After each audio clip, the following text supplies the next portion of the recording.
Board exam फरवरी में ही शुरू होने वाले हैं। ऐसे में बच्चों को अपनी पढ़ाई के लिए कैसा शेड्यूल बनाना चाहिए ताकि वो अपना कोर्स पूरा कर सके, ये आप हमारे दर्शकों को बताइए। बच्चों को अपने समय का बहुत सदुपयोग करना चाहिए क्योंकि उनके हाथ में बहुत कम समय रह गया है और पढ़ाई बहुत ज़्यादा करनी है। माता पिता से अनुरोध है कि वो बच्चों के ऊपर प्रेशर बिल्कुल ना डालें। बच्चों से ये अनुरोध है कि वो जो भी पढ़े बहुत ध्यान से पढ़ें, अपना पूरा 100% कंसंट्रेशन से पढ़ाई करें। जो भी पढ़े वो इतना थरो करें ताकि उनको एग्जाम में कोई भी रिवीजन के बाद कोई लर्निंग का जो प्रोसेस होता है वो ना करना पड़े। जितना भी पढ़े कंस्ट्रक्टिव पढ़े और जो कंसेप्ट नहीं आ रहे या जो डिफिकल्ट लग रहे हैं उनमें ना जा करके अपना सारा समय उस चीज़ों पे करें जो उनके समझ में आ रही है, जिनको वो अच्छे से कर सकते हैं। मैम, जैसे जैसे एग्जाम नजदीक आ रहे हैं, माता पिता बच्चों पर ज्यादा पढ़ाई करने का दबाव बनाना शुरू कर देते हैं।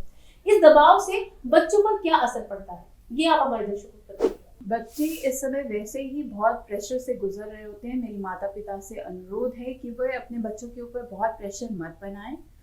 उनको एक प्रोत्साहन दें कि वो कर सकते हैं, उनमें एक आत्मविश्वास भरें ताकि वो अपने पढ़ाई को लेकर के एक फ्लो में बैठे और अपना पढ़ाई को कंसंट्रेशन से पढ़ सकें।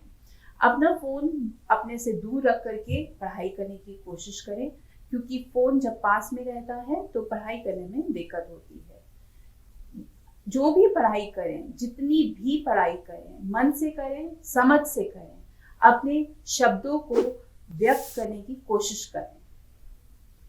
मैम, साथ साथ एक सवाल और है मेरा, जैसे काफी सारे पेरेंट्स होते हैं, बहुत ज्यादा मतलब उनको करते हैं कि नहीं पूरी रात पढ़ाई करो या पूरे दिन पढ़ाई करो। वैसे तो पढ़ाई करना अच्छा ही होता है, लेकिन इस पर क्या कहना है आपका? बच्चों को इस समय पे बिल्कुल भी प्रेशर नहीं करना चाहिए। समय समय पर ब्रेक देना चाहिए अपनी पढ़ाई के बाद, और पूरी रात अगर वे पढ़ सकते हैं तो उनको पढ़ना चाहिए, नहीं तो सुबह के कुछ आवर्स अपने यूटिलाइज करने चाहिए, देर रात तक पढ़ना चाहिए। ब्रेक्स बहुत ज़रूरी होता है, एक टहलना, एक चक्कर लगा लेना पार्क का, या कुछ खाने पीने के लिए अपनी उस सीट पर से उठ करके अपना टाइम को प्रॉपर्ली यूटिलाइज करना चाहिए। मैम, एग्जाम होने के कुछ समय बाकी है, बहुत से बच्चों ने दिन रात मेहनत करनी शुरू कर दी है, लेकिन कुछ बच्चों का अभी भी पढ़ाई में मन नहीं लग रहा है।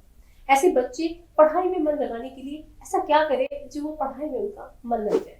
जैसे कि समय बहुत कम है और पढ़ाई बहुत ज़्यादा करनी है, मेरी बच्चों से एक छोटी सी रिक्वेस्ट है कि आप वो टॉपिक्स पकड़िए जिनमें आप पूर्ण रूप से कॉन्फिडेंट है कि आप कर सकें। वो टॉपिक्स पकड़िए जिनमें कि मार्क्स ज़्यादा स्कोर हम कर सकते हैं। अब वो समय चला गया कि आप एक एक क्वेश्चन को अच्छे से पढ़ें, आप समझने की चेष्टा करें, रटे नहीं।